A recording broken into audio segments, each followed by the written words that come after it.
呢個都係一個問題嚟㗎，因為好多人呢，其實尤其是都係香港人呢，就係我覺得我戴咗套就唔會中招。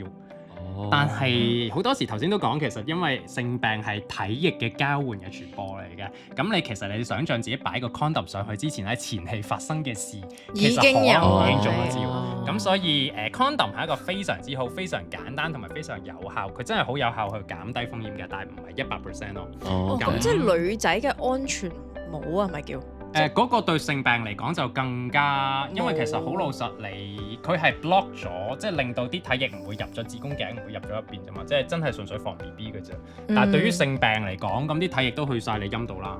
咁所以其實對於性病嚟講，我唔會話佢冇用嘅，但係唔係真係咁幫。咁即係其實係冇嘢可以預防到。咁又唔係嘅。咁嗱，第一大部分性病其實好易醫嘅，好多都係有得根治嘅，只要大家早知道定期做 testing， 其實唔係真係咁大嘅問題。OK， 即係好似感冒咁咯。譬如有陣時個肚都會爆噶嘛，咁出咗事我唔係世界末日㗎，我係有呢啲嘢可以做㗎。咁需要嘅其實好多醫生都有嘅。